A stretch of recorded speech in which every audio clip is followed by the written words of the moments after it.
So today I have a very exciting review for you guys, and this is the Chanel Vitalumiere Aqua foundation. I'm sure all of you have already at least kind of like heard about this foundation because this foundation is very popular here on YouTube. Now I first heard this foundation from Fleur of course here on YouTube. I'll link her channel in the description down below.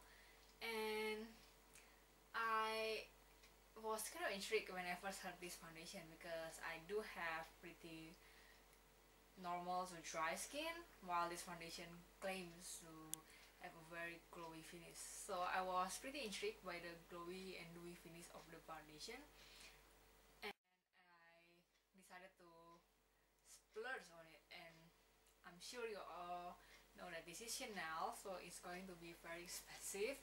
And I know if you live in the States, you can get this foundation for about $45.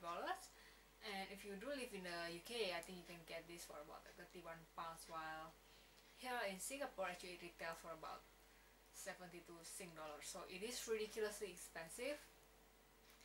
And at first I didn't want to purchase it because I don't think it's worth it. And you know, I do have a lot of other foundations that I love, but seriously, nothing has compared to this.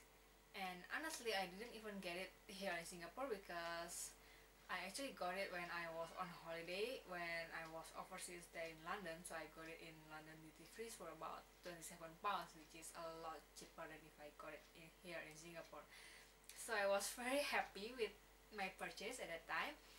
And okay, so basically when I first got it, I was staying in a very cold and dry climate, because I think if you stay anywhere in like northern Europe, I think you will know that the weather is very cold and very humid in like December, November time. And I got it in late November or early December, I can't really remember.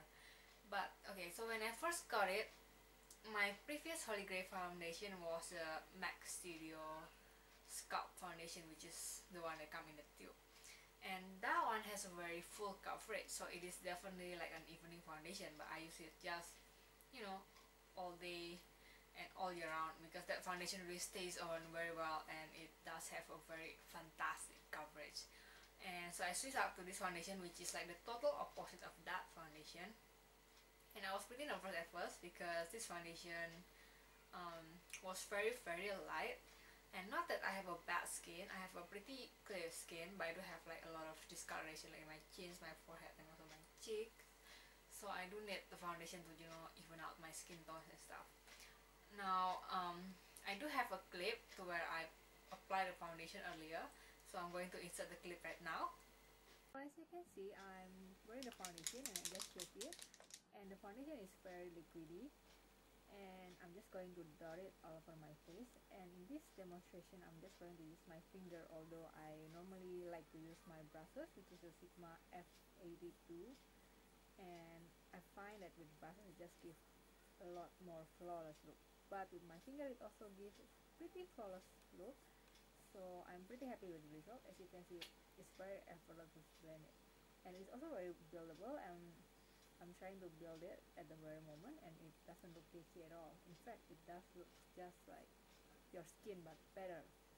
I think I agree with everybody who described this foundation to as like the second layer of flawless skin, because it does look like you are not wearing any foundation, but your skin just looks a lot better and healthier and dewier.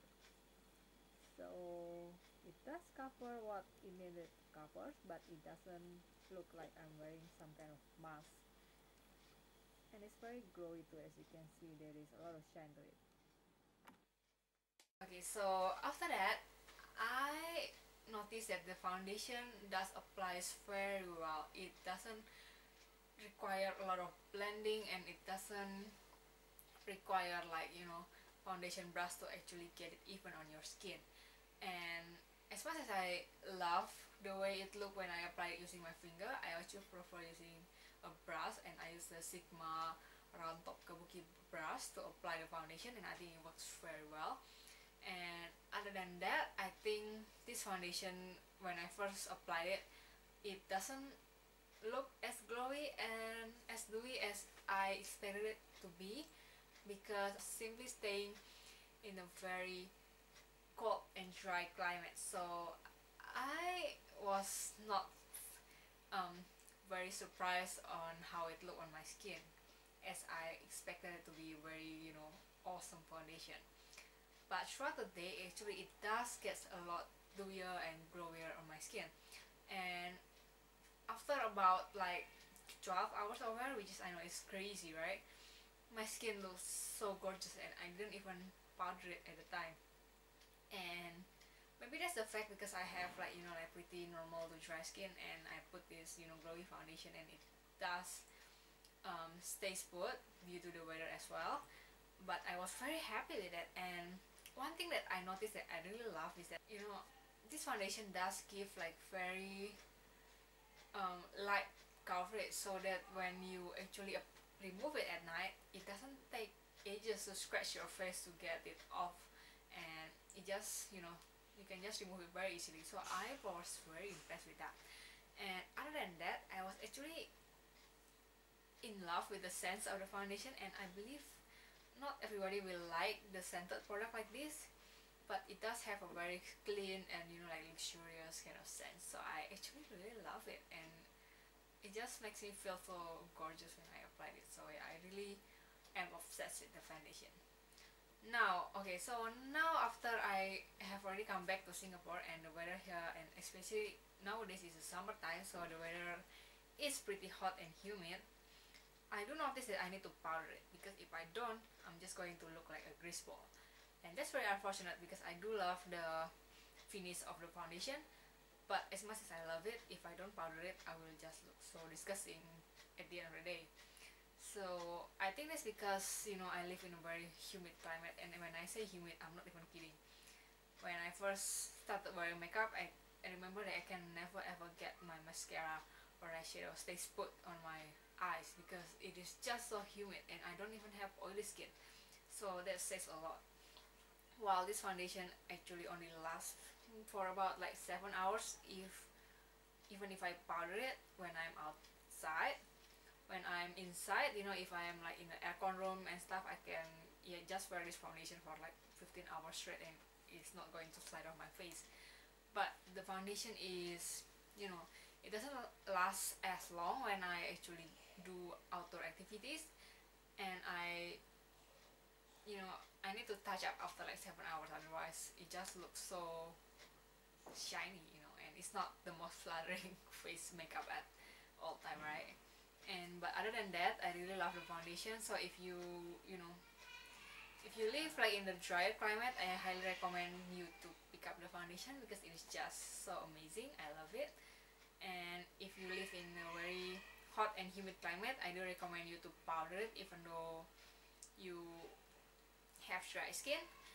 But other than that, I think this foundation is worth trying. If you love it, I think this will be, you know, like your holy grail foundation. For me, this foundation is my holy grail foundation at the moment. Yeah, other than that, this foundation is great for everyday. I won't recommend this foundation for like wedding and stuff, because it does turns a lot dewier than it is when you first applied it.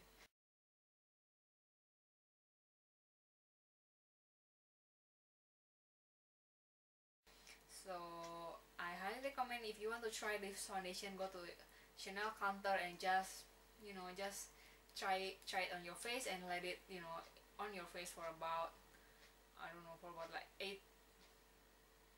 hours or so, or maybe like 5 hours or something like that, and you can just shop around and just see how the foundation looks on your face before you actually commit purchasing it, because it is a very pricey foundation. So yeah, I hope it helped you guys a little bit, and I hope you will like my reviews, and thanks so much for watching my videos. I'll see you in my next videos. Bye!